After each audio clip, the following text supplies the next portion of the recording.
All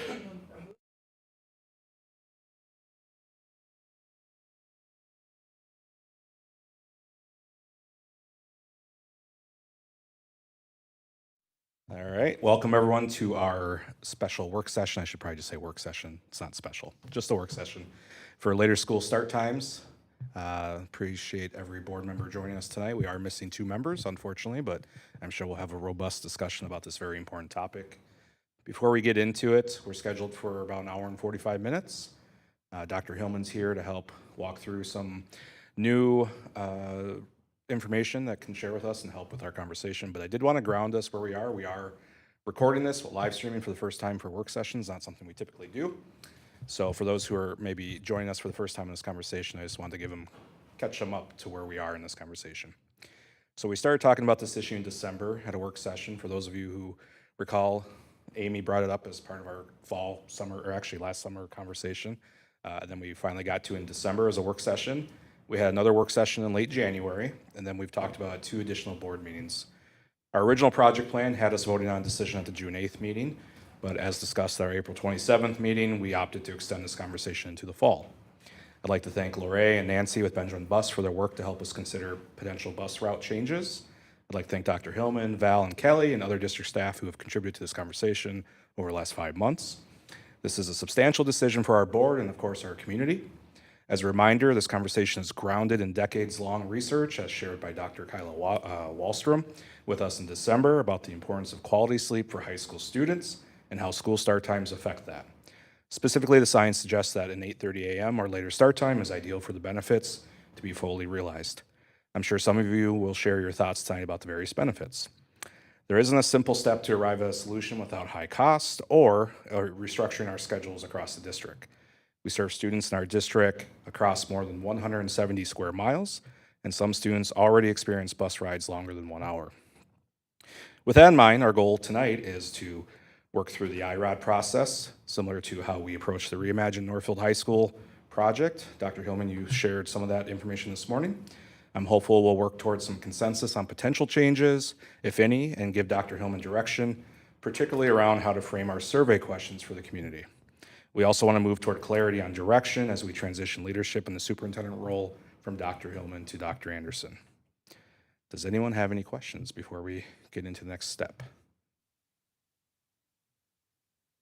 And then as you saw this morning, Dr. Hillman added a couple documents. We do have that one folder with all the information that has been shared with us over the last 5 months to help, again, ground us. Recall is tough. I was thinking about it this morning as reflecting and was like, how do we do this, or what did we talk about then? So it's been a lot of different information over 5 months, and we've talked about it a little bit and then had a break and talked about it. So please refer back to that if you have any questions or want to bring up anything tangential to this conversation. Since no one has any questions, I'll hand it over to Dr. Hillman to talk about those new documents that you shared this morning. Yeah, so really appreciate the board leaning into this conversation. It is an iterative conversation, and we also know that we are not the first district to try to attack this. And when we look at how districts have talked about this across the state and the nation, we know similar challenges come up in every conversation, in every board across the country.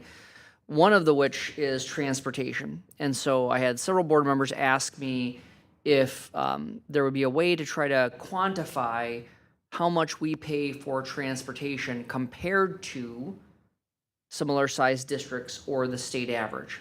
So I went back to our auditing firm and asked them to put together this slide. You've seen slides like this from our auditing firm as they compare some of our expenditures to similar sized districts or the state average. So I thought this was a format that the board is comfortable with. You've seen this kind of comparison several times. So you'll see that in 2025, so this is last fiscal year, we spent $980 per student on transportation. Now this includes both special education and regular transportation.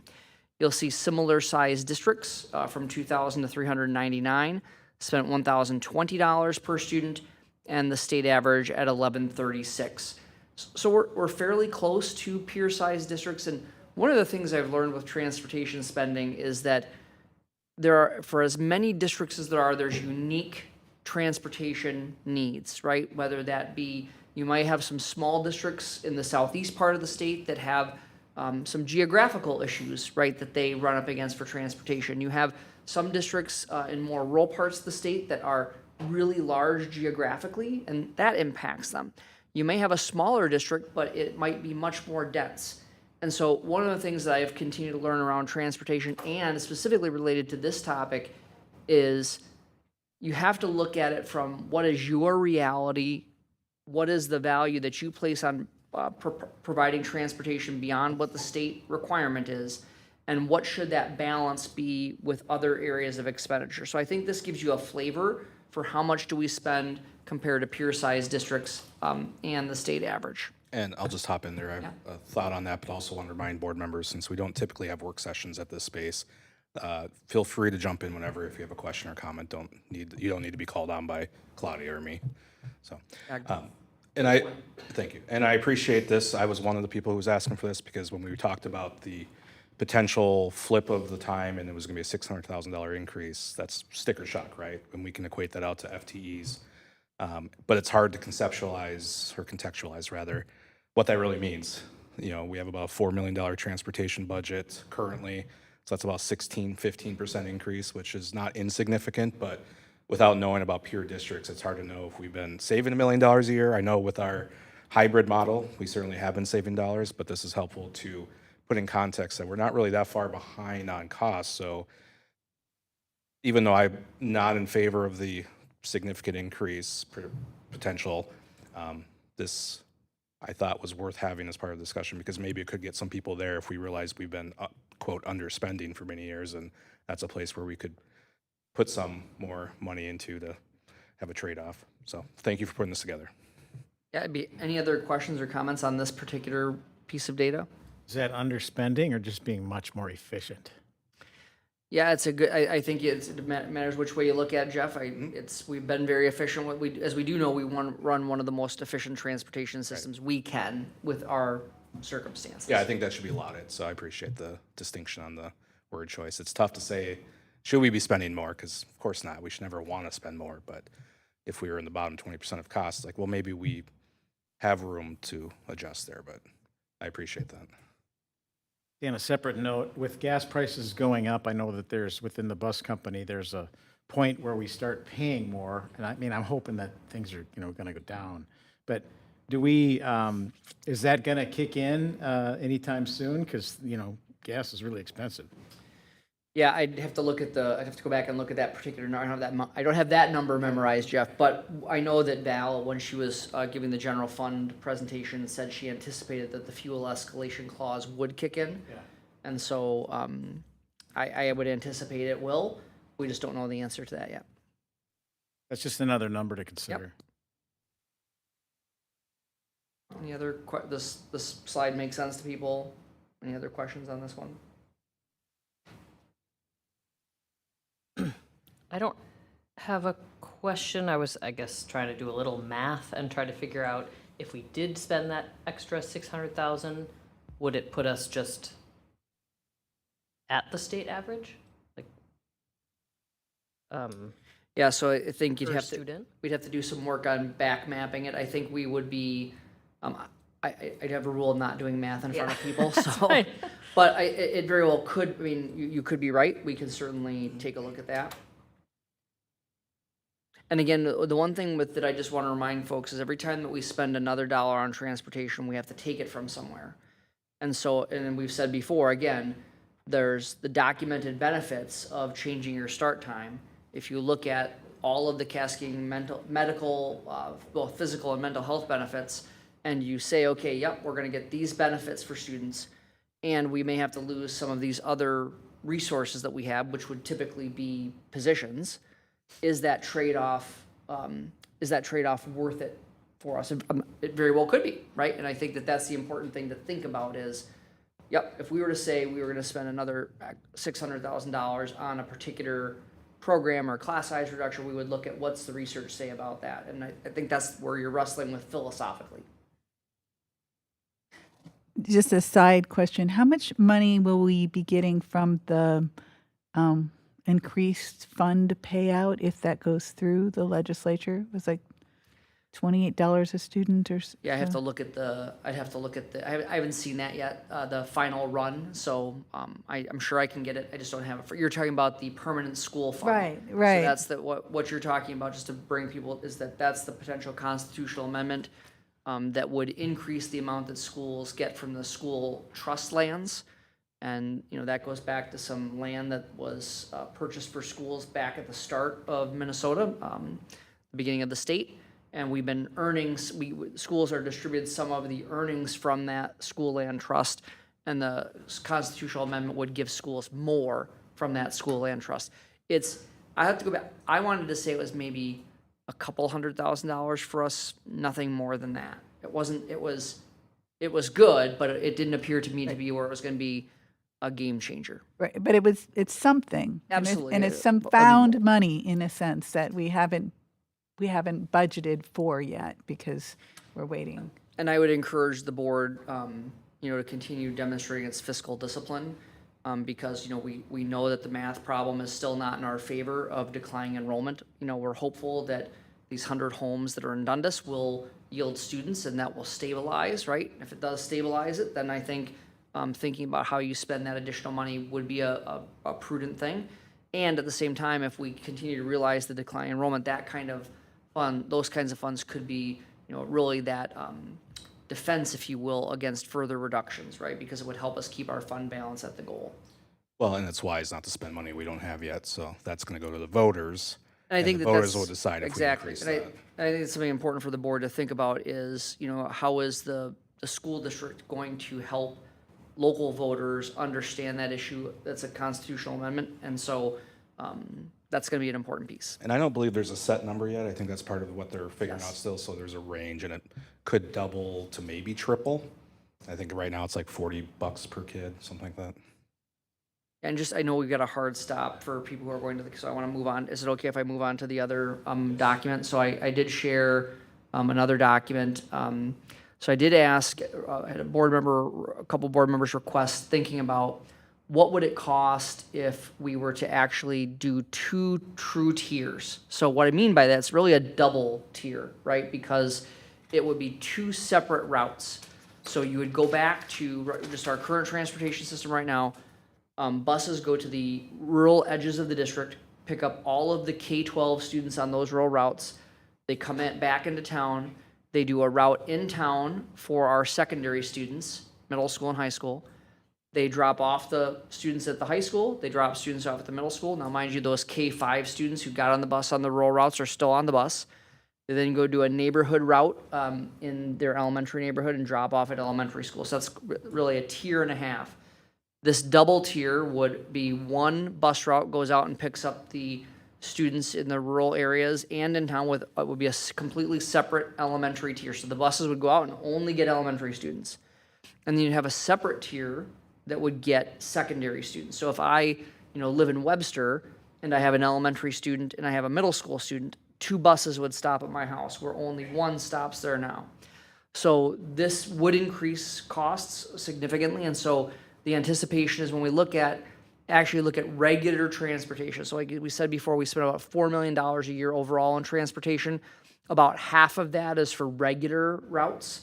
So we currently pay about $1.9 million annually for those routes, according to Benjamin Bus, and would just literally double that. So we would at a $3.8 million and very likely close to $6 million total for transportation when you would add back in the special education transportation costs at that time.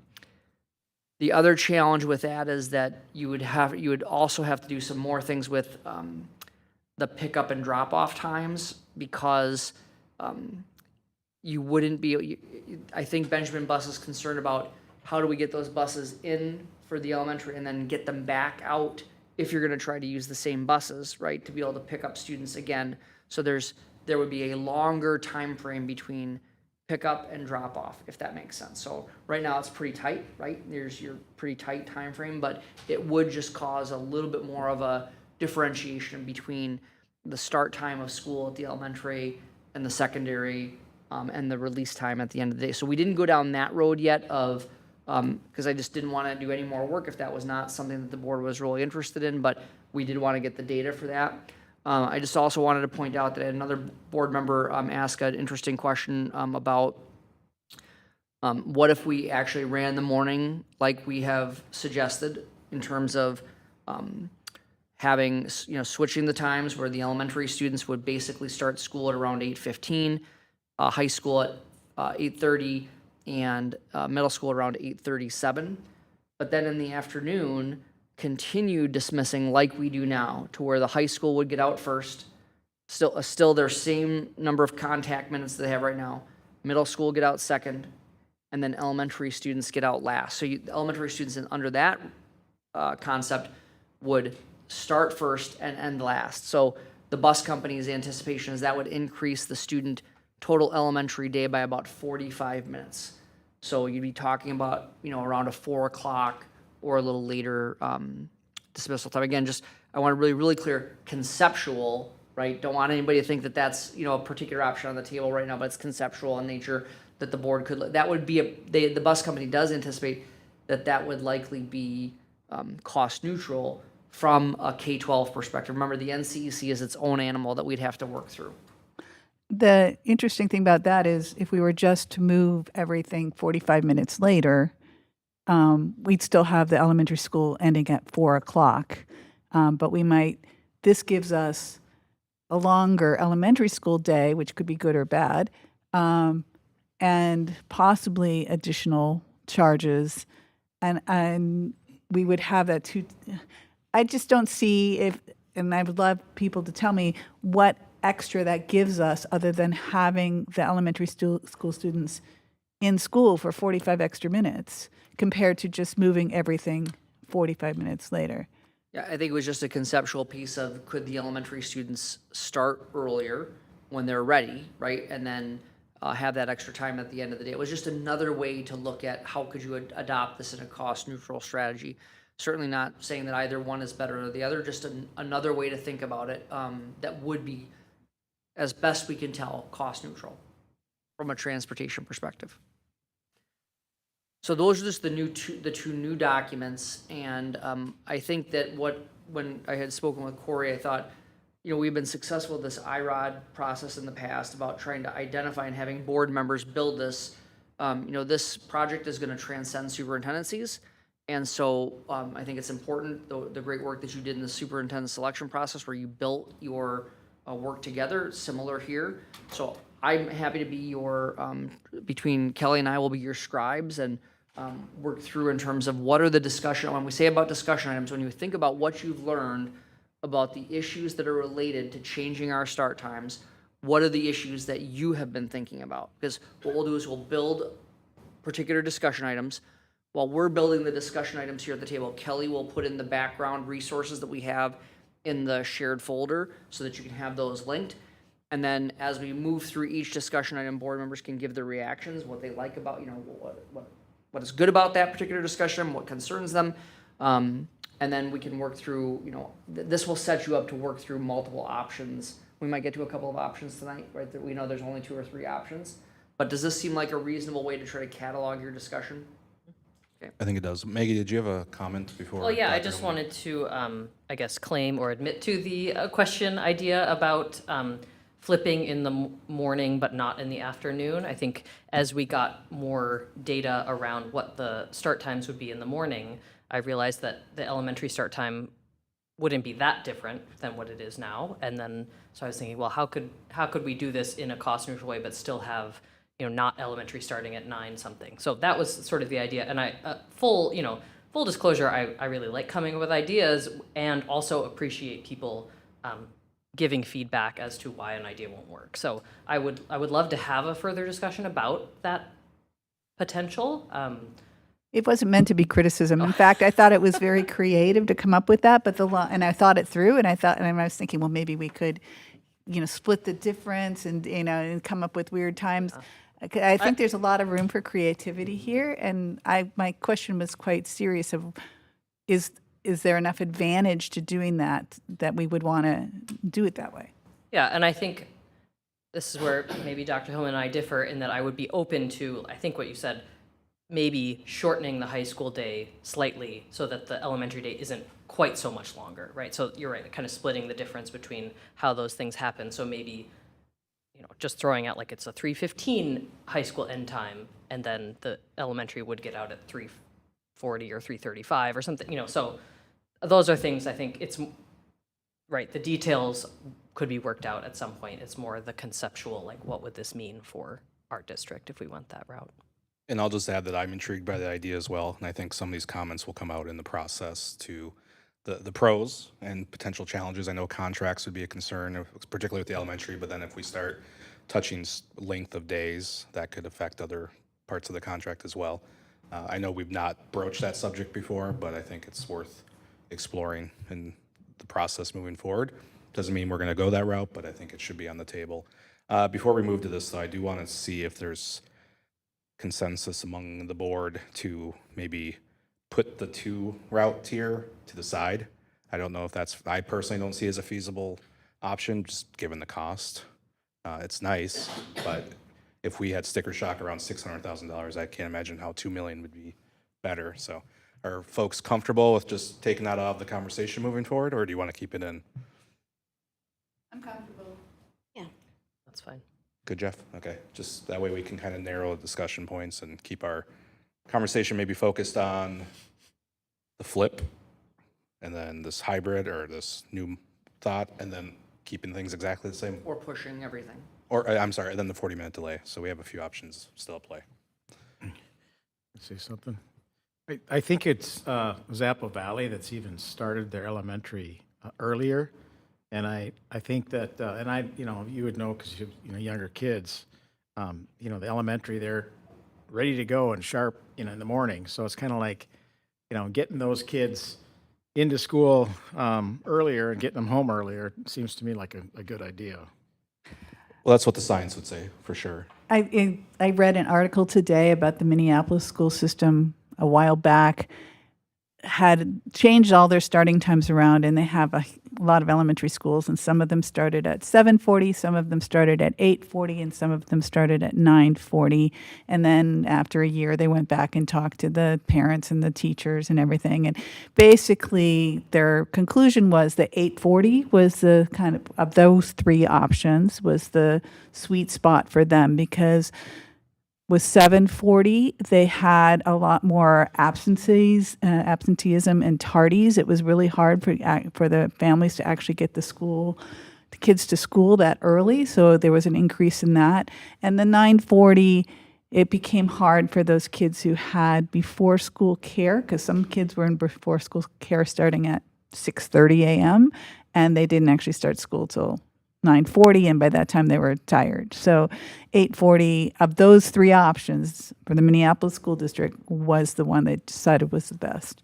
Just to close the loop on that, just because it's a district I attended, they still have a 9:30 start time for high schools. And I'm sorry, 7:30 for high schools, 9:30 for elementary. So it's actually still the way it's been when I went there.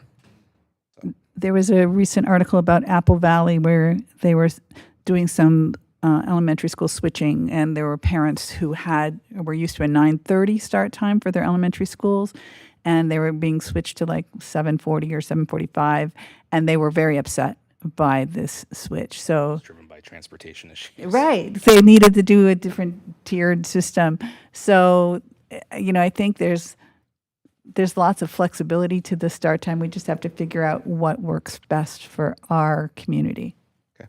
Dr. Hillman, want to Yeah, start? well, I just would like board members to start, when you have been listening and you've been engaging in this work, some of you for just the last 6 months, some of us for several years, because we've talked about this a few times. As you think about the items that we need to solve, what are the items that you have learned are the biggest pieces in addressing how we would operationalize a later school start time? So I'll capture the discussion items, and again, we'll plug in the background information, and then we'll get your reactions to those. I feel like, I don't know if this is exactly what you're asking for, but for me, the starting point of the discussion should be, do we believe that the high school and middle school should start at 8:30 or later? And then I think if we're in agreement about that, then everything else kind of moves from there. And I think I know the answer, but I don't want to presume what people are thinking at this point in the discussion. I think that's a fair question. I mean, that was kind of the motivation to start this conversation, was specifically about high school start times, and of course, that affects so many other things. So it's easy to get lost in all the extra data and opinions, but that's the starting point. So I think it's fair to ask the board members who are here, is that still the objective here, and are we comfortable moving ahead based on that objection, or that objective, excuse me? Well, since I'm the one who's been pushing this conversation, for me, the answer is a definite yes. I think we should aim for 8:30, and I think the evidence is overwhelming with the benefits that would be provided to our students by having that later start time. I agree, and I think it's well documented both from an academic space, a mental health space, but also leadership and safety with driving, and just so many other things we heard over the last few months, particularly from Dr. Wallstrom.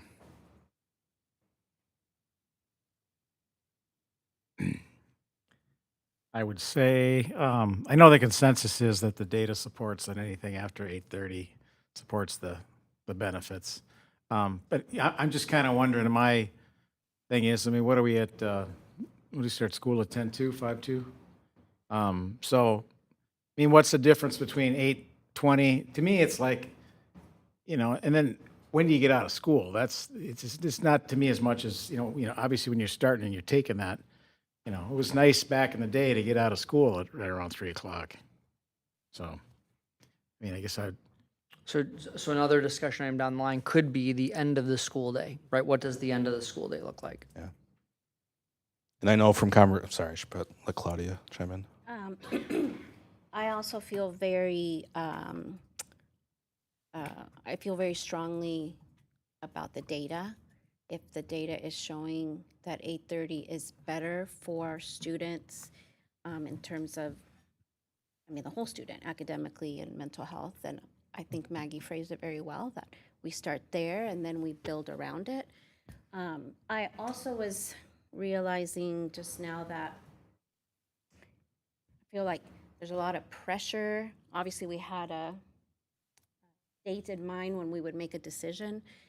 There's a lot of pressure to come to a decision, but I think if maybe we chunked it and decided this is an important topic for us, but separated it from the launch or implementation time to work out, obviously, the big question, the budget question, if we have that, I want to say ethos, but maybe that's not the right word.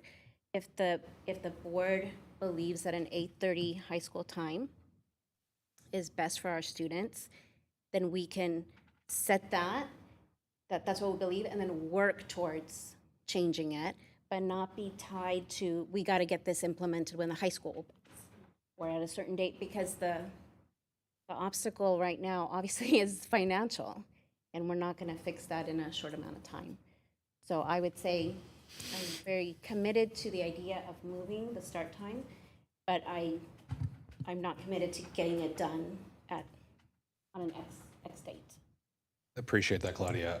It reminded me, I didn't share at the beginning, that my hope at the end of this is to have us look at next steps, and if we rather have an end date in mind, that we'd like to have something approved this fall, because as we've talked about, implementation wouldn't be till the 28-29 school year if we move ahead, and that's what we were talking about for the last 6 months. That certainly could change, so we could put it out another year.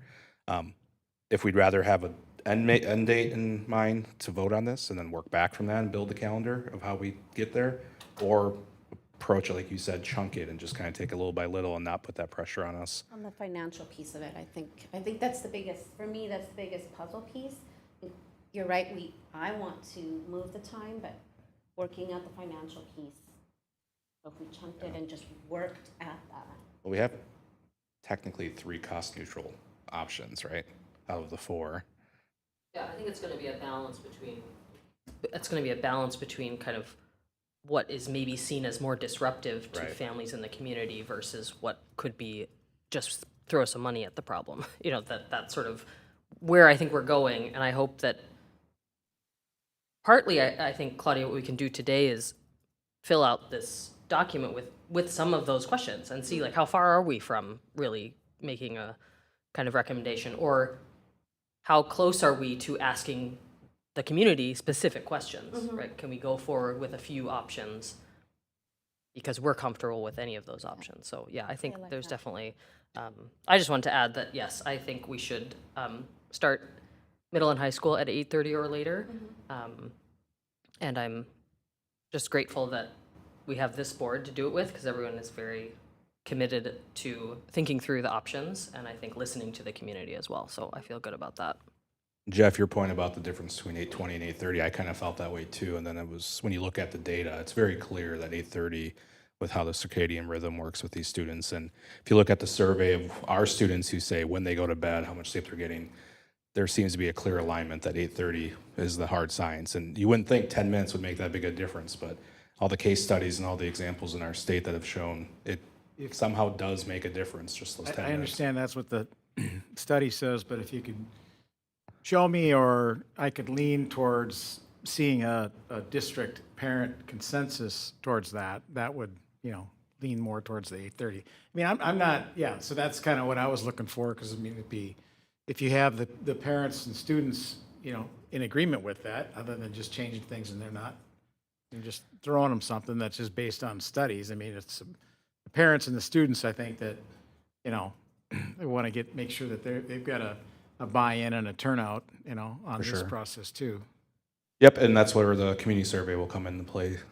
But for me, I think, and obviously the board will dictate this overall, but I feel the fewer options we get down to for that survey, the better responses we will get. If we put too many options in front of people, it's going to create maybe some confusion or just some uncertainty about our past. So I think if we can get down to 3, if not 2 options, like here's what we're considering, what are your thoughts on these? Then we'll have more concrete buy-in or objection. And so part of that, Dr. Hillman, is you write down the reaction. I mean, obviously, childcare before and after school is a consideration. So that's another. Just thinking about some of those challenges. Jeff? One thing that I was, is just a absolute staple for being on this board, anytime you're dealing with kids, is just obviously student safety and safe routes to school. So, I mean, we really need to pick that apart and, make sure and see the pros and cons of these, if it ends up being, especially the younger kids, the older ones can kind of take care of themselves, but just, with daylight savings times getting dark and getting light, when are you really getting home, and, how early do you have to get up? So if that's, balanced off within reason and explained to parents so they kind of understand that, so they can make their choice, that's very important. Yeah, there's certainly going to be a lot of variables. I shared at a meeting a few weeks ago that whatever decision comes out of this will probably negatively impact my family, but it's not about my family. It's about what we want to do for the whole. Well, I think it is about your family and all the other families, so. Individually about my one family, though, when we're looking at 3,900 students. It's about what's best for the majority, I believe. Consensus. It's the hope. And I think on safety, I think that's a good point in terms of there are some pieces around unsupervised time and how that impacts students. And so whether that's before or after school, and then the daylight question is a good one, right? And I think the advantage of starting school later would be that you'd have kids coming to school in the light, where right now a lot of kids are picked up, in the dark in the winter, but you trade that off by students going home in the dark, right? So that's the, and I don't have a sense of whether one is more important than the other. 7 hours of daylight, it's hard. Yeah, Right, it's you just got not it. enough daylight in the winter. But even I live That is a night discussion, and we don't have control over that, yeah. I live on Woodley Street, and my daughter, when she was bused to middle school in December, was out there in the dark waiting, and she was one of the last stops that they picked up. So I would say pretty much everybody is in the dark right now for at least a few weeks during the winter. And then depending what time school ends, I mean, the sun doesn't go down till 4:30-ish anyway. So most of the kids will be back, but there would still be kids in the far-flung places. But they have it even worse in the winter in the morning. So Right. it's all a trade-off. One discussion item, if we change the length of day, would be contractual obligations. Both under this wouldn't fall under the current contract because we wouldn't implement any changes till next contract, but that would be part of the negotiations next year's. And doesn't mean it's an easy fix. I don't know how the union may feel like that. The union and other bargaining groups would feel about length of day, particularly at the elementary level, if we extend it.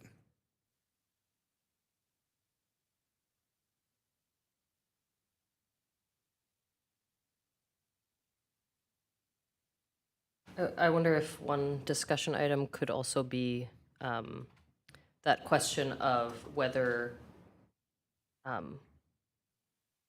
we want the elementary school to start earlier or earlier than 9 or something. You know, is there some way to kind of have that conversation pulled out specifically? Because I think that will lead to certain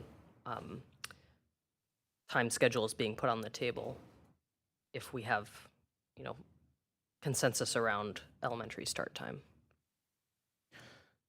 And then I don't think it's captured yet, so one discussion item could be the cost impact and busing obligations. I think those are probably married together, even though they're two very different things. Our fiscal stewardship and then the logistics of the bus routes.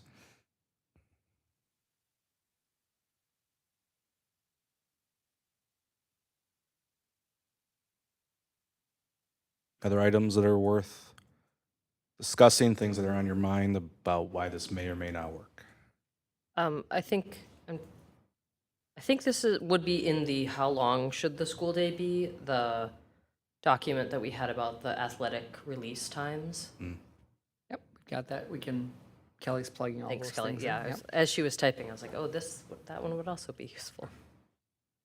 If there's a later high school end I time, don't think that how needs to be a impacts. separate discussion item because I think it really is connected to when does school end, right? For those after, maybe it's just an after school. And then I think a related thing is how much flexibility is there in the scheduling of actual game times within the league? Because I know we're one of the last schools to have an early start time, and so this is an issue that other districts are also facing as far as game start times. And if we all work together and start the games a little later, does that work? I mean, that would be a good John Mahal question, and how much lead time he would need to make any schedule changes. Did they do it a year in advance, 2 years in advance, all of that? Yeah, so they're starting right now, you know, they've got I think the fall is locked in for next year. I think they're starting to look at the winter already. So yeah, it is typically, so a lot of times your start times for athletics will be based upon the conference, right? The conference sets a particular start time for JV, for ninth grade, et cetera. And so especially since we're talking so many years out, that is something that could certainly be worked on. We are would be one of the last schools, high schools in the Big Nine to move to this. So I understand there's already some appetite, right, to look at that, just because of the way that other schools work as well. Matt, so what does that look like, that our high school end time is different than most of the Big Nine high schools? In terms of, When they have games? Are they? yeah, are so the right other now schools- the games stay the same. The conference, So I think are it's, kids leaving. it depends on the sport and the time of year, right? Most times, if I'm pulling this off the top of my head, volleyball, basketball, those kinds of indoors typically start, the first game typically starts around 5 o'clock or so. So if you think about even us getting out at 3 o'clock or a team getting out at 3:30 or et cetera, they're leaving, and if you're going to Winona, you have to leave early from here, right? That's the furthest place. But if you're going to Faribault or Owatonna, probably 6 of one, half dozen of another, right? So in terms of that. In the spring, it's a little different, right? Especially if you're playing at schools that don't have lights or you need to start the game earlier. Of course, the earlier in the spring season, the less light that you have. So things like track meets, like for example, we held our home track meet of the year yesterday at Carleton, or not yesterday, Tuesday at Carleton. And they started at 4 o'clock, right? Because they needed to make sure they got everything done before the sun went down at around 8:30. So that's an example of how they work through scheduling. Spring sports, I think, are always going to be a challenge with this, regardless of what we as you saw from the data that we had, we already have a number of students who are leaving early for those activities. And then there's some other individual activities, for example, Nordic skiing, right? Again, that's a circumstance where they're often racing in places where there aren't lights, and so they have to have their start times earlier. So I think there's a chicken or the egg here, right? In terms of if you make a decision to move forward, then you figure it out right from there. That's what I heard you saying, Claudia, which I really appreciated, is that maybe rather than trying to solve all of the issues, the board provides direction to say, we are going to do this. And here are the guardrails that you have. It can't cost any more. I mean, whatever the guardrails that you determine are. And then within those guardrails, if the administration brings back, of course, running a community process to get feedback as part of it, they come back with an option that's within your guardrails, I would expect the board would support it then.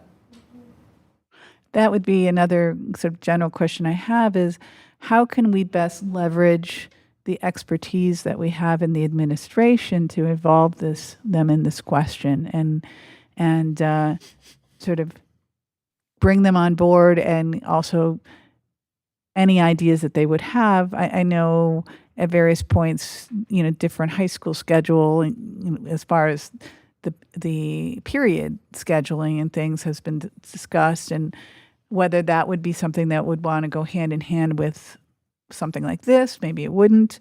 But I mean, I would think we would have a lot of really smart people out there who would have some really good input to this process. I don't want to overwhelm us with all their input, but I also would want to open the door to hear their ideas and see, because many of them have worked at other school districts as well and seen how other places have done things, and to get their advice. Yeah, and I mean, I think that something you raise is an important point, is that because of the lead time, right, and there's some other things that have been happening at the same time. We held that middle school schedule work group last spring, or over the winter, and there were some really interesting concepts that came from that work group of community members of around 30 people that included staff and families. And as you move forward, it could be that you could align some of these other changes based upon, changing the schedule. We've had pushback on changing the schedule when it has been related to a budget reduction, right? Because I think people feel like it's right in your face, and it's very concerning because we think about the loss that we have. But that middle school work schedule work group brought some interesting ideas forward about ways that you may be able to do things differently from a class period perspective, but change up the number of terms. So if you consider it a trimester, right, along with something, because those things might all fit together in this conversation. If you were to reduce the amount of time in the student contact day, but change the configuration of the terms, you may still be able to have the full student choice that you want, but in a slightly different way. So that could be a very interesting thing.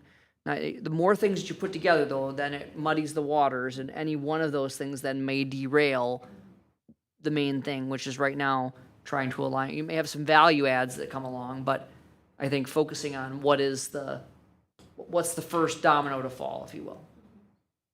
I appreciate us being regrounded in the oversight conversation and not the governance part, yeah. the governance piece, and not the carry out. We have good people on staff that can help some of these decisions along and figure it out. That doesn't mean we don't listen to those voices, whether they're on staff or in the community. The academic piece, or the athletic departure piece, dismissal piece. You're right. Almost every other Big 9 school starts after us. It works, and we are working within that system. So I trust that it could still continue to work. I brought up, we do in our folder have an athletic dismissal time PDF that I assume Director Mahal shared. I'm looking at fall, so like Winona, obviously the farthest to go. Soccer boys 9A game was at 5 p.m. They left at 2:15. Now, obviously, if it's a 3 o'clock game, they're gonna have to leave a little bit earlier. There was a Red Wing on here where they had to leave at 1:25 for girls JV game, and that's the other thing. We're not just talking varsity; we're talking about multiple levels, and they all can't play at the same time. So there is a lot of logistics that we should consider, but I don't think that should be the overriding concern about why we do or don't do something, because I think it can all be figured out eventually. This board just has to decide what they value and what they want to go toward, and the logistics piece, the operations piece, that was the word I was looking for earlier, will follow. I trust the administration we have and the staff we have to do that. So, but if you want to consult the dismissal time, we do have a document. And along those lines, those early dismissals are for a limited number of students, and I'm not saying they aren't important students, but we have to look at the big picture and do our best that we can for those students, but it's never going to be perfect for every student every time. Well, and they're already being dismissed early, so. And I think that that's part, I mean, I think we should be cognizant of it, right? We should be understanding and of course think it through, but I also think, I know there are people at this table who are student athletes and, that is part of the responsibility of a student athlete, right? When you have to miss regularly scheduled class, it's your responsibility to make sure that you are getting the information that you need from the class that you missed. And so while of course it's something we should be cognizant of, I'm choosing to be part of an activity. As part of that choice, that's part of growing young adults, is that I'm choosing that, and now I have to learn how do I manage my time, right? So I think that should be a consideration. I think that people who do that would go in eyes wide open that, yes, I'm choosing to be a student athlete. I'm choosing this. I understand that part of that is I am giving up X, Y, and Z, and that I'll have to do additional work to be able to make sure that I'm keeping on track with my studies. I was going to say on the sports piece, a long time ago, we were in the Big Nine, probably was at the early 70s, and then got out of it. And then the Minnesota popped up, and then that thing seemed to kind of like implode. And then everybody wanted to jump to get into the Big Nine, which now the Big Nine's the Big 12. But I think my point on that is like within proximity, I think our, like you said, other than Winona, our proximity of who we play is pretty decent. We don't really have a lot of necessarily big outliers other than Winona. What would you say to that? Yeah, I think that's fair. It can take some time to get to Mankato, right? There's not a great way to get to Mankato. Yep, it's a little more than an hour. Owatonna within an hour, Faribault within an hour, Red Wing, who is cycling out of the conference, so that's not going to be a consideration. They are going to the HVL, Hiawatha Valley, because again, they're declining enrollment. They're more like Cass and size and those things. So So do we pick up another team then? not as of yet. Not as of yet. We've. Need one? Pardon me. We need another team? A really good conference is about 6 to 8. Yeah, I think we're going to be okay. I think there could be some teams that might be interested, but I think also for the purpose of this discussion, the schools that are growing to the point where they would make sense for us to be their competitors, they are within an hour, right? There's nobody who you're not looking southwest of Rochester, right? So all of those, I think you're right, are close up. Austin, probably not, it's not quite as far as Albertly, a little closer. Matt, since you're trying to capture the discussion items, I'm seeing that something that we are continuing to talk about but isn't in the document is the bus experience for the rural kids. And you're really talking about the length of the bus ride, yep.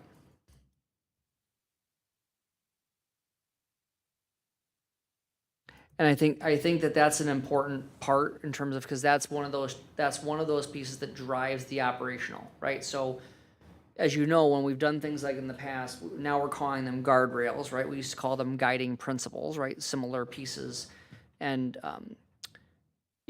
keeping bus rides, is it that you want to keep bus rides to an hour, right? We talked about when we start to get bus rides we know that we have some bus rides that are more than an hour now, right? And it's not that every single student is always going to be on for 1 hour or less, but that's your target, right? Just like we have some other targets where some are above and some are a little bit below.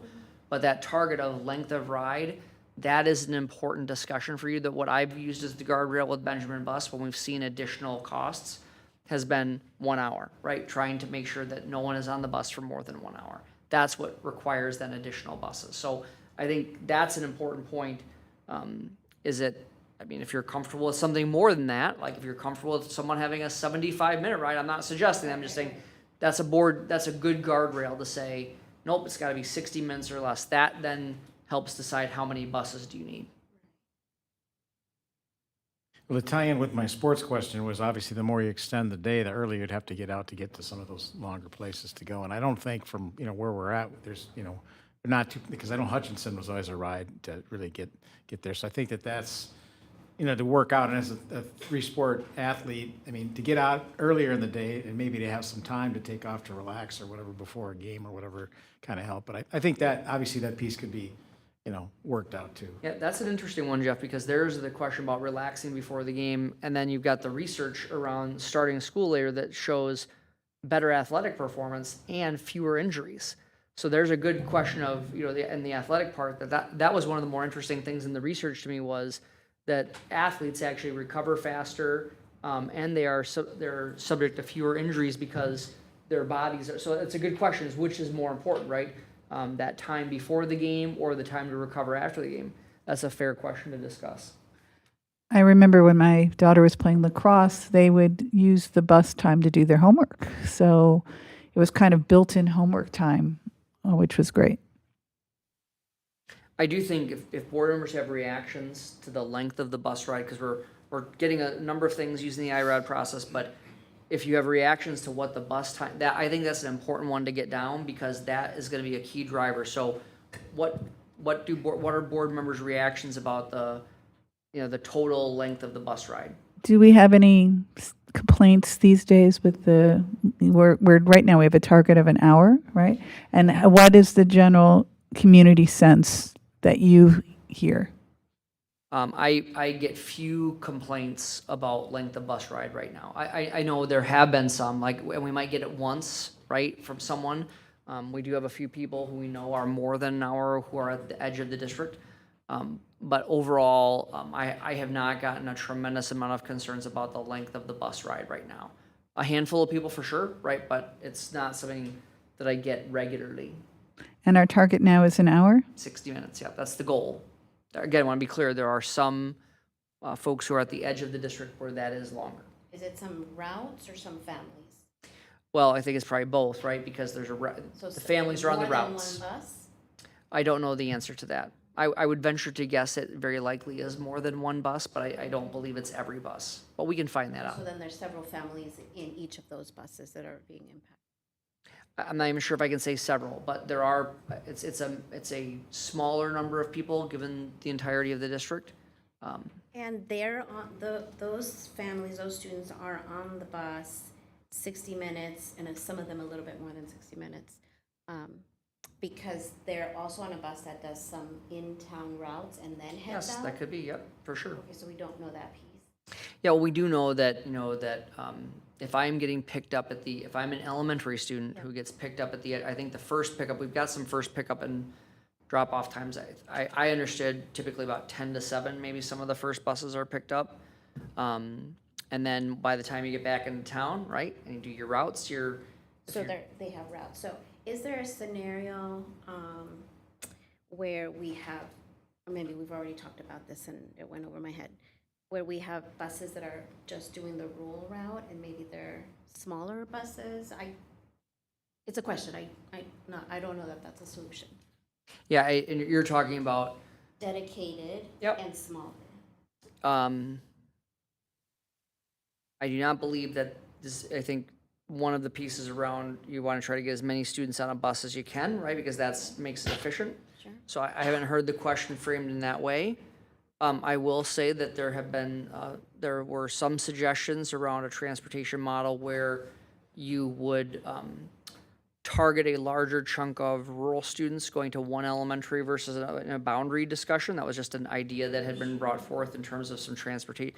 We did not discuss it seriously for a variety of different reasons, but there have been some thoughts about how do you make that a little bit more efficient, but nothing to what you're talking about. We could certainly bring it up. Yeah, so I don't know, and you'll bring some data about the number of students on those buses. And then is there a possibility of having, say, a van or a short bus that I would assume costs less? I think the original idea was you pick up a small number of students in a far-flung location, and then you come back and you hit like 3 or 4 in town, and it fills the rest of the bus. And then so it's actually Yeah. one way of being Yeah. efficient. And then the other perspective is you're doing all the in-town, and then you have dedicated buses. So maybe we're working on the one solution, one perspective is you're working on filling the buses, so you have less buses, less cost. And then, but they might be on the bus longer, 60 minutes, maybe a little bit more. And then an idea would be more buses, but maybe they're vans or shorter buses, and the kids are not on there as long. And I think it might depend on, because right now, one of the reasons why kids are on the bus for a longer time is because they have to wait at the middle school, at on the bus, and do that transfer to the second school. So if they could only pick up kids who are going to the same school, Right. but that all depends on the demographics of where the kids live and whether they could fill up a bus of, Greenville Park students or something and Yeah. bring them all in. I think this is a good place to talk about what would the guardrail you'd like to be for something like that, right? So I mean, I think that if you're saying, I'm hearing 60 minutes, as what people would say, and then I think then the corresponding question is, would there be a guardrail of an amount of money that you'd be willing to spend, right, to be able to make some of those things happen, right? So to the first piece, the original piece, 60 minutes is where I would keep the max. I'm looking at the sheet right now that you provided or someone provided about pickup times and drop-off times, and I'm That's just from looking at, Luray, yep. yep, and I'm just looking at Greenville. Looks like many of them are in that 40 to 45-minute range. The longest is 55 minutes. That's Greenville. Bridgewater probably has some challenges too. I haven't looked through it all, but 60 minutes I think is good. In terms of the cost, I mean, I would like to keep as revenue neutral as possible, but if it's a modest increase and it helps a high enough percentage of families save 30 minutes on the bus, I would be open to it, but it depends on the cost. I mean, this is one lever of a $68 million budget, and I don't want to just willy-nilly start spending $200,000 extra every year. I was gonna say that 60 minutes sounds good, especially when you're talking about elementary students, and that goes back to the idea that I had about elementary students going to school first and then getting out last would mean they would be on the bus the least amount of time. Yeah. And that is more appealing to me, right? You'd have middle and high school students doing their homework on the bus, maybe on the way home for 60, 70 minutes. But the elementary kids wouldn't have to kind of wait around. Because it sounds like in the morning, they're currently, not waiting that long, right? While the middle schoolers get off the bus. But that is an extra stop. Whereas that's one way to make sure that that bus time is shortened. On a related question, I would be interested in knowing what percentage of the far-flung students end up driving when Yeah, it we actually we do have some data around that. I'll have to find that. Yeah. because they might be taking care of part of the problem that way. I would say if you have older siblings, because they get a driver's license and then they drop their brothers and sisters off, if they have access to a car. Yeah, so that's why I'm wondering, are those, Amy was saying, you fill the bus with the kids in town, and so, I think I go back to how many kids in the rural spaces are we talking about? Because if some of them are driving themselves, and then we're asking them to spend additional time to fill the bus, but there's only a few of them, could we have a scenario where it's financially feasible to take care of them? They're on the bus less, but we're only talking about, I can't even throw a number out. No. Yeah. And I think this is similar to the athletic dismissal conversation. Like, it's a key part of the conversation, but I think operationally, if we make the decision, our team can go forward and find the right way to figure this out. So as someone who often spends time in the weeds, I'm trying to be thoughtful about us not getting too in the weeds. Yeah, I mean, I do think that after working with this board for a long time now and having this conversation, I think we keep coming back to the same philosophical discussion, right? I've heard people say here tonight that, yep, we think the research is compelling enough that we have this shared desire to get to a point of where we could start middle school and high school students at 8:30 or later. That's a great starting point. In terms of the other parts that we've been thinking through, there's another bigger picture piece is cost neutral is preferred, but some investment is not off the table, right? And so I think then as you keep moving, there are some things, as you start to focus in on what the option might, the more preferred option might be, then some of these other things may either resolve themselves or might become more important. Take, for example, the childcare, right? The childcare, we know in every single school start discussion time across the country is a central tenet, right? You can't find a place where that wasn't an issue. But if you're flipping the time, right, and you're making that, that may be less of an issue than it is if you push all of the start times back, if that makes sense. So you might be getting to a point where we believe this should happen. We understand that there's gonna be some operational decisions that have to be made that we're gonna have to give some guardrails for. And we really know we basically have 2 or 3 different ways to solve this.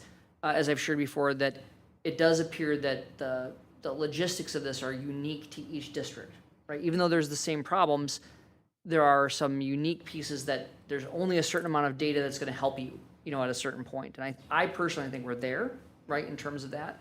So it's, do you wanna move forward? How do you, is there a preferred method to go? Are there questions that you could ask the community that would be helpful to you?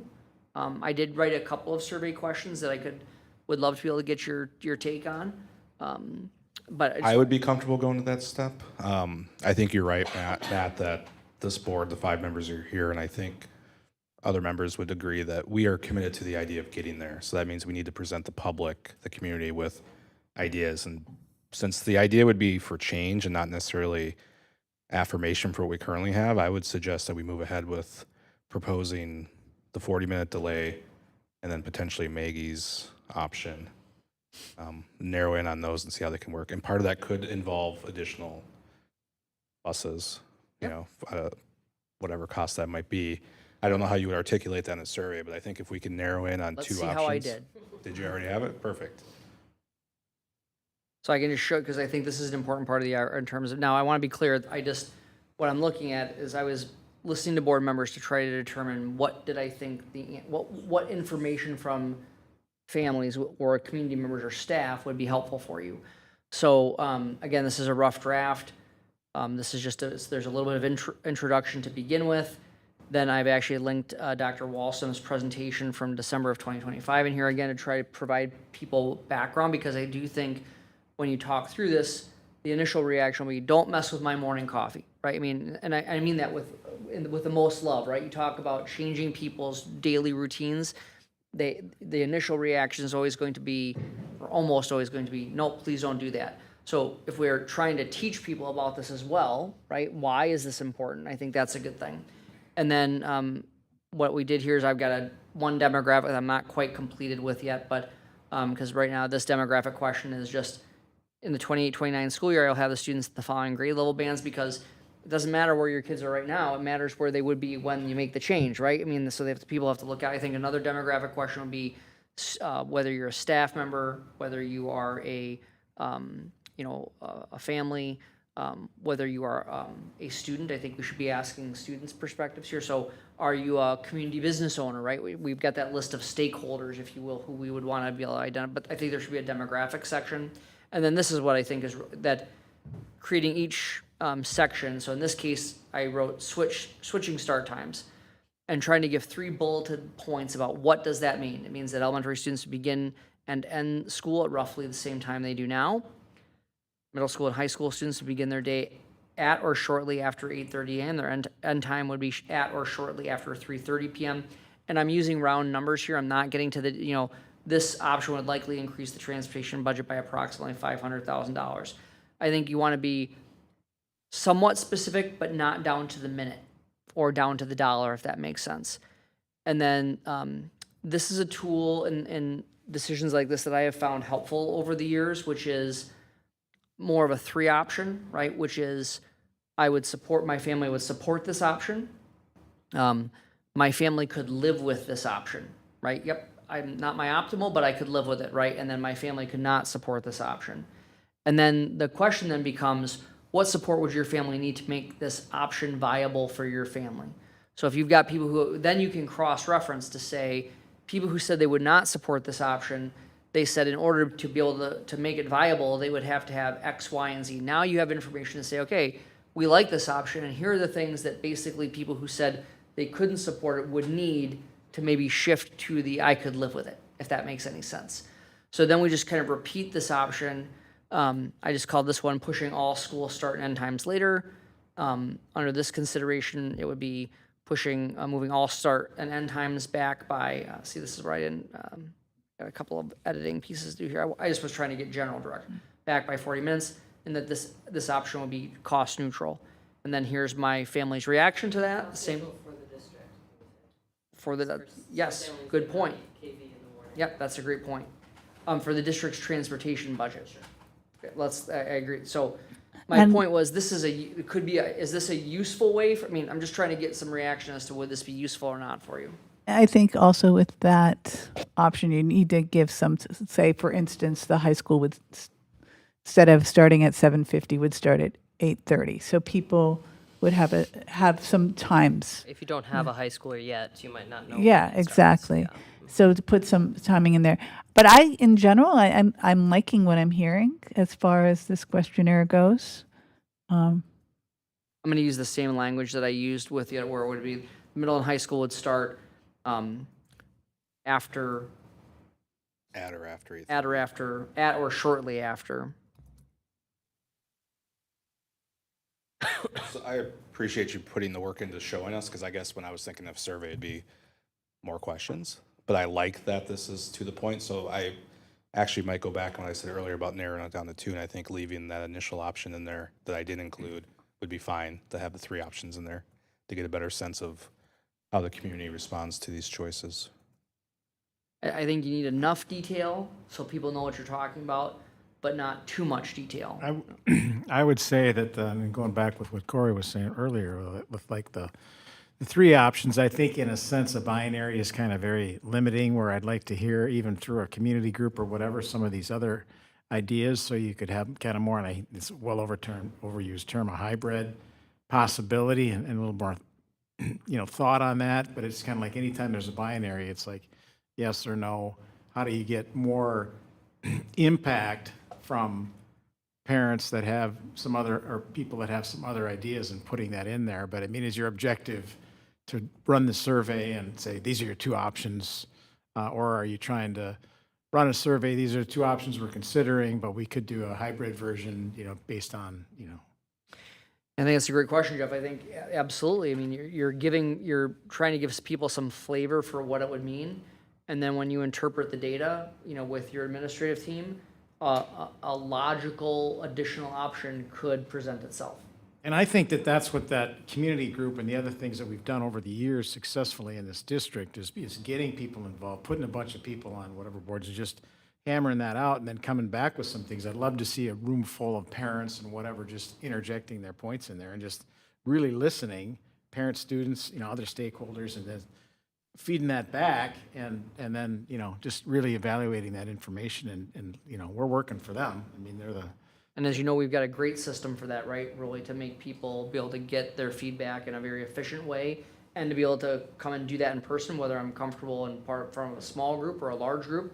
Lots of ways to get that. yeah, people communicate in different ways, and as we know over the years, a lot of people just don't show up. But I think on the flip side, it's our job just to give them all the opportunities to get out there. And are you a person that can, want to sit there and have the microphone for a minute, or are you an email person, or are you a survey person, or whatever? But just so, and we've done that, I think, successfully. done very well. That show up and tell us what you're thinking, because don't be surprised when we make a decision on it, whether you're for or against it. You had the opportunity to, put your opinion out there. Well, I think that's an important point too, for those who are maybe watching live right now or watching this back later, is that we're not going to just make a decision based off the survey. This is one tool to find some data, but I think it's a very effective tool because it will have the largest reach. People will respond to this, as we've seen with other recent surveys, but certainly would be multi-step, have some of those group pieces, public forums, certainly invite engagement on this by call or email, grocery store, wherever. So, and I think those are some of the steps we'll hopefully decide still yet tonight about what we would like for Dr. Hillman to accomplish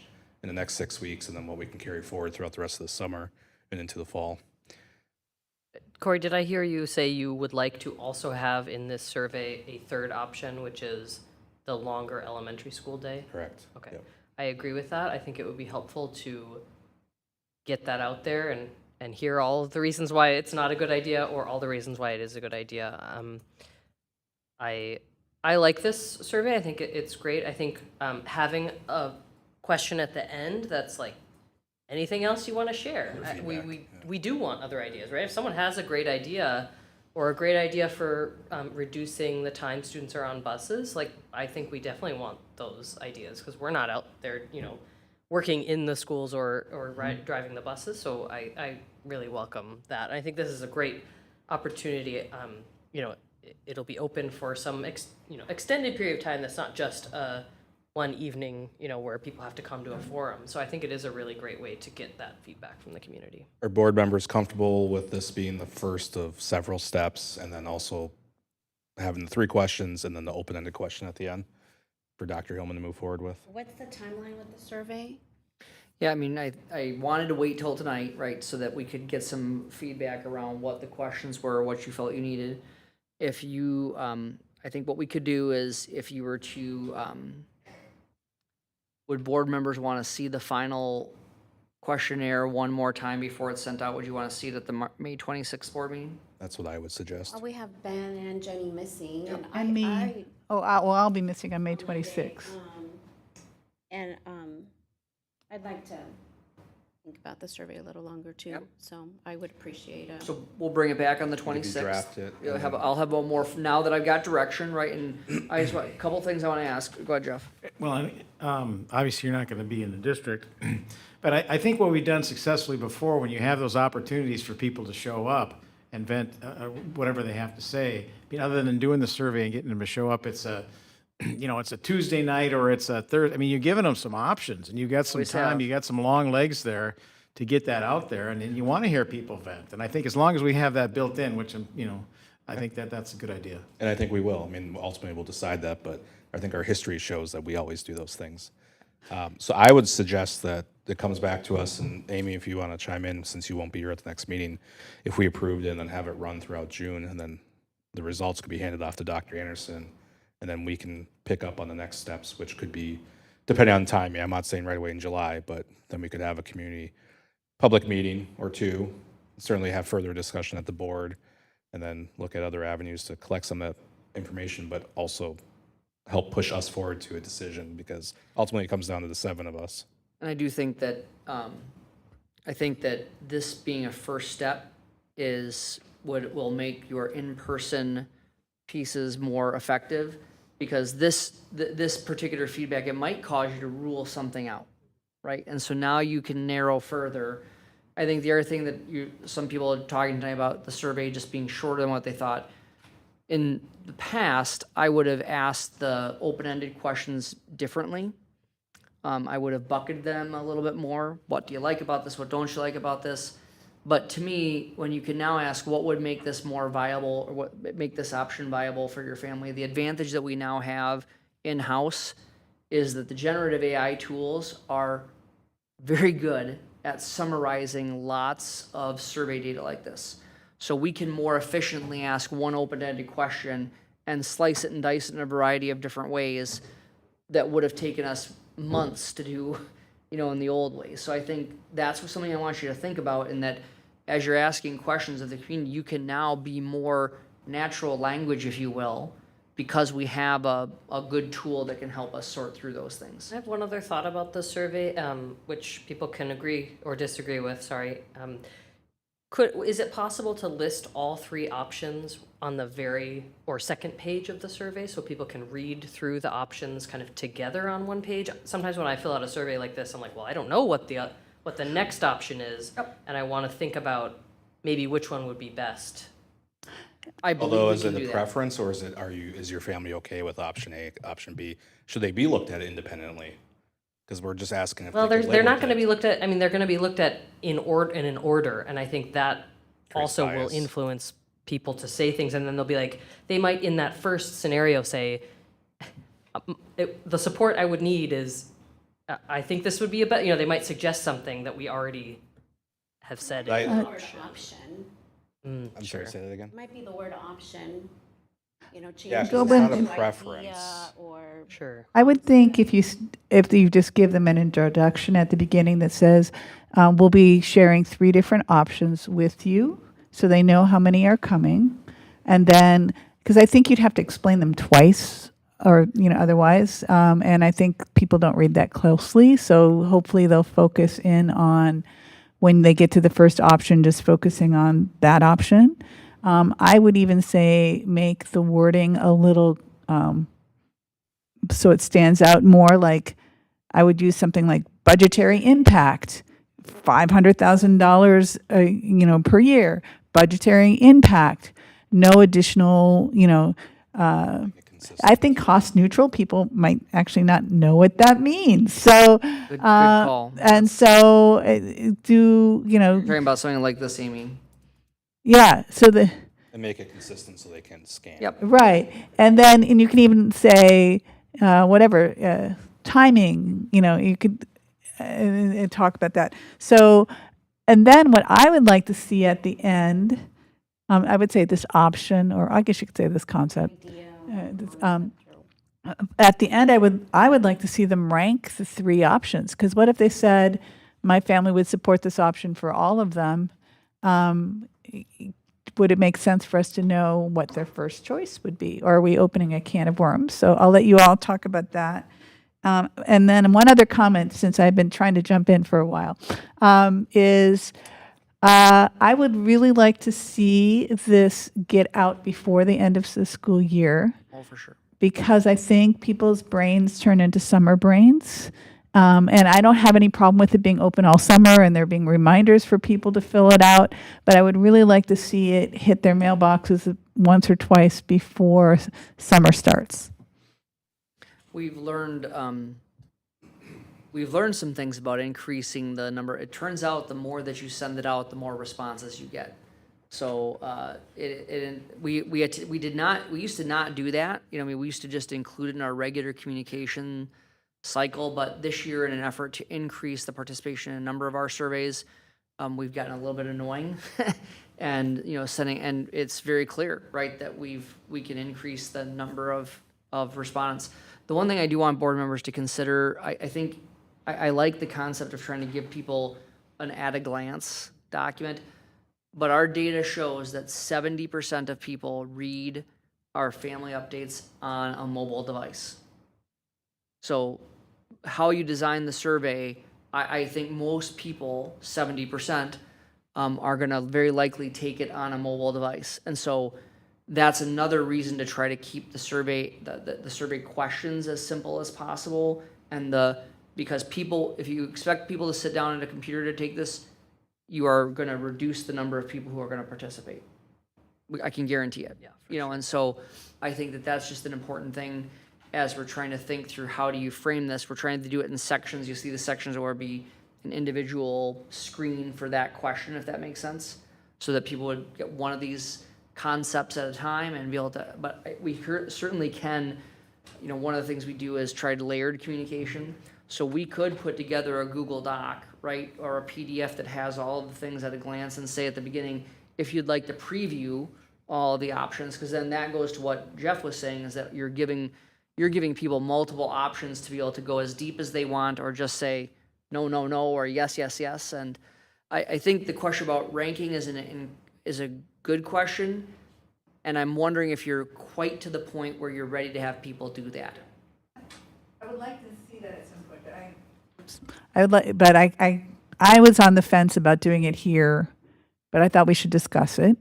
Because it could be helpful if everybody's telling us that everything works for them. That's both good, but it doesn't give us an idea what their preference is.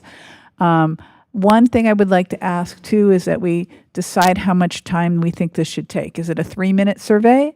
Because I think people are much more likely to jump in if they say, oh, I have 3 minutes to do this survey. But if they start looking at it and go, oh, I got to watch this video and I have to do all, and this is going to take so much time, I'm going to do it later. And then it falls down in their email box and it never happens. So That's a good question. because what Amy is saying is really important. Are you looking at cold response, right? I mean, there's this concept in surveying that there are times when you're first starting something like this where you're simply not giving people as much information. Like we're trying to, and you're trying to get the reaction, right? How do I feel about this? So you're right. I mean, we're trying to embed some background here, but there's a valid argument to say don't give any background and just say here's 3 concepts that will reduce the amount of time that people have to interact with the survey, and it will also give you just their very raw response, which then allows you to see what are the issues that people are thinking about.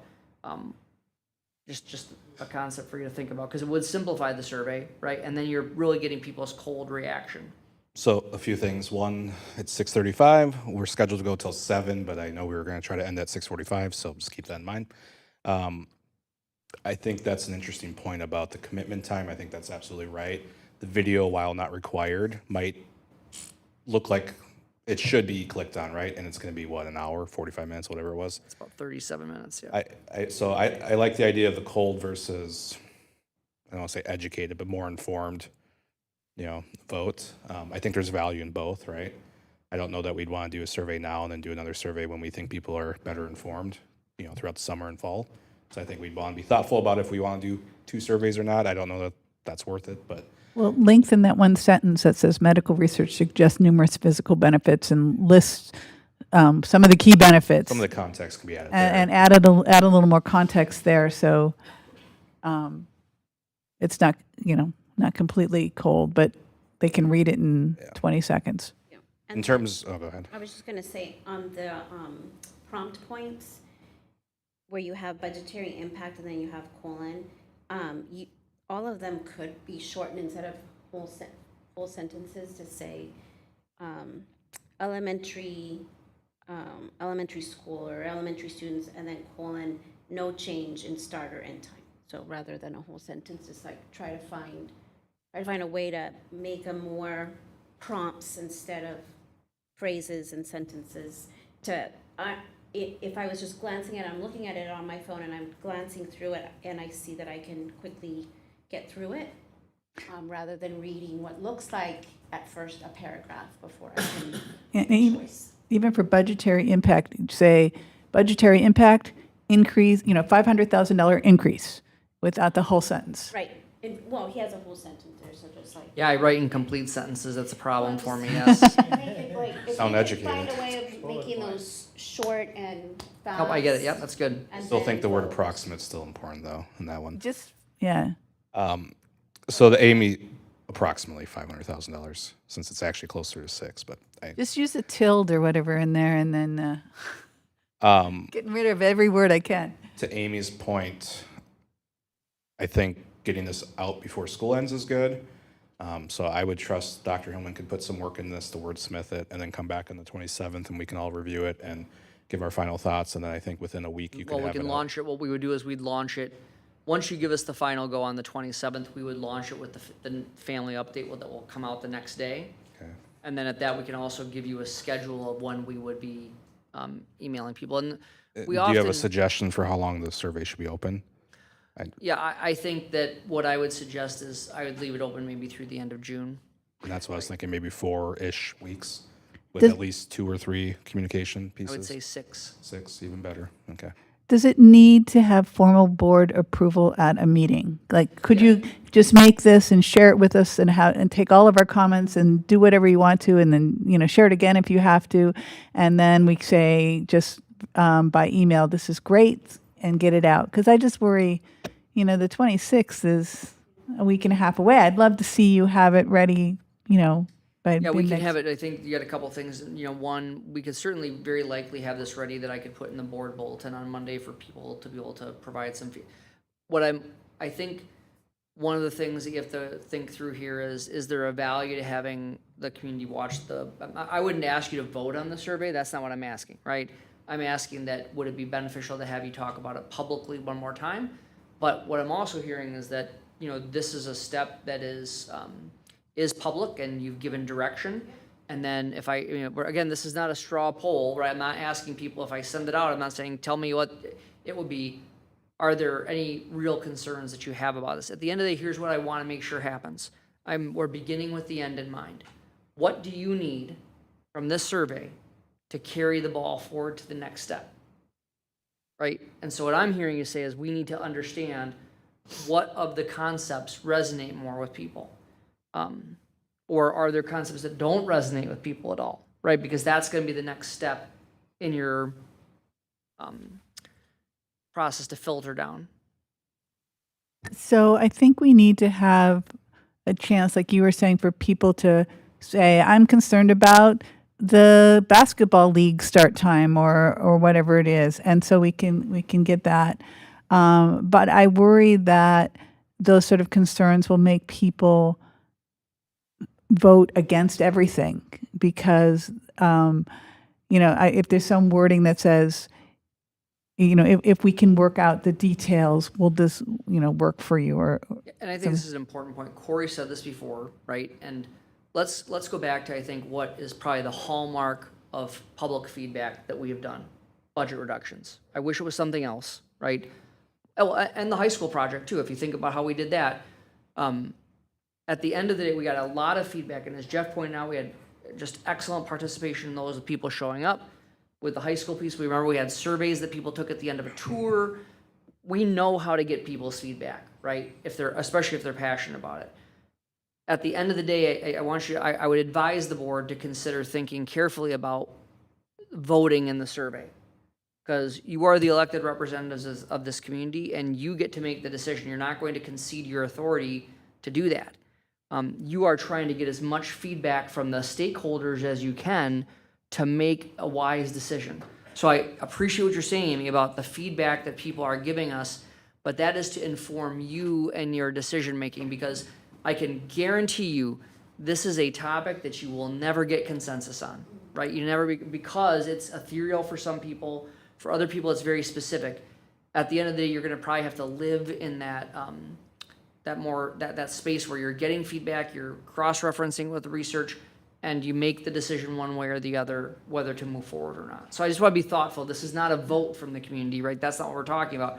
We're talking about getting you feedback to be able to make your decision. And I guess I was trying to ask that. I want to know what people's barriers are to each one. And I want to make sure we collect that information so we can try to work with those barriers and see how many we can eliminate.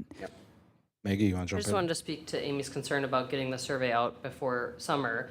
And happily or luckily, school doesn't end till June 10th. So it's about from the 26th, it's 2 weeks that people will still be in school if the survey goes out right after our meeting. So I'm comfortable with presenting it at the May 26th meeting, and then it going out on the 27th. It's the 26th, yes, not, yeah. 'Cause I think that's 2 weeks for kind of the end of the school year time is good, and then continuing it through June would be great. And I can still give another iteration in the board bulletin for people to give any other feedback that they want, so that I can bring you something even more polished by the 26th. Yeah, I appreciate everyone's feedback and comments. I trust you to put this together, and I think if it's in our board packet the Wednesday before the meeting or Thursday, because we have a holiday in there, I think that gives folks 4 or 5 days to review it and then bring their feedback to the public meeting. I think because this is so public and it's so big, I think giving you the thumbs up on the survey in public is good. And then if there are tweaks, people can share them. But I'm hoping that's a pretty concise conversation, because we're talking about 4 questions. We have to be careful about the operations piece and trying to dictate every word of everything. We want the intent to be correct, of course. And then also, I'm still going back to this idea of comparison and ranking. I'm not comfortable with that, because I think we want feedback from people about 2 or 3 or none that might work for their family, not their preference. And it goes back to having them dictate the narrative versus just giving us feedback about what we're considering. And I think that's an important distinction. So I would try to, as best we can, avoid that. And I think some of that will naturally come out based on the current values in there. My family would support this option versus I could live with this option. I think it'll be pretty clear if someone has a preference, so they'll say support versus live. My 2 thoughts. Jeff? So what's your comment in general on surveying people? I mean, obviously I know that Google is big. We used to have SurveyMonkey and a lot of the different things. So as far as, people using different phones or either Android or, iPhone, Do you feel that Google is kind of, this way that you're doing it is kind of the trend and the norm? I mean, in the future, there might be different things to do? This one's in our budget because we've already paid for it. Okay. So you're right. I mean, there are other tools, Qualtrics, there's some other tools that when you get into another more public opinion kind of approach where there are more tools that are much more sophisticated. For what we're talking about, my professional opinion is that Google Forms is just as good as anything else, and it's in our budget. We're not adding, we're not paying for another tool. But I do think can I just, Amy's point, Amy, actually, it's so interesting you said about the barriers because you were in my head today when I wrote this question, because something you've always told me over the years, Amy, is frame the question in a positive way, right? And I really appreciate that about you. And that's where when I wrote that, it isn't about what are the barriers, it's about what would you need from us to make this viable? So we're asking for the barriers, but we're asking for people to say, what do you need from us to be able to help make this work? And so that, I want you to know you influence the way this question was written because we're asking for the barriers without asking for them, but saying, what would it take to get there? I understand that. I worry that people are going to look at support and say, well, money or buses or, I'm not sure that they'll see support necessarily as being the same as barriers. And I'm not saying we should use the word barriers. I'm just wondering if there's another I word. would say something about what would you need to overcome to make this option viable for your family? Well, I understand we'll come up with. I have an excellent wordsmith who works with me every day. Well, we will come up with something that will be grand. I can. Besides Kelly, is that Gemini or Claude? Talking about Kelly Spillman Kramer, yes. Kramer, yep. And I wanted to, I feel strongly that it should not say options, because that is in line with this. The community is voting and they are being promised one of the options that will come up ahead. And so if it could say concept 1 or idea 1 at the top of the survey says feedback about later school start time concepts. Yep. Not options, so. So are board members comfortable kind of wrapping up now with the direction that the survey is kind of our immediate task that we'll handle, and then we can, at a future board maybe meeting on the agenda, maybe have a discussion about future steps, or we just schedule another work session at some point, Claudia? Because obviously we'll have a transition in this place. I would like for this to be, wrapped up by time Dr. Hillman leaves us, and then The survey part, right? just the survey. Sorry, thanks for the clarification. Can I just ask that when they fill the survey out and they get the little screen at the end that says, thank you for completing the survey, could you please say, for more information about later start times, here in a link, and do something like that?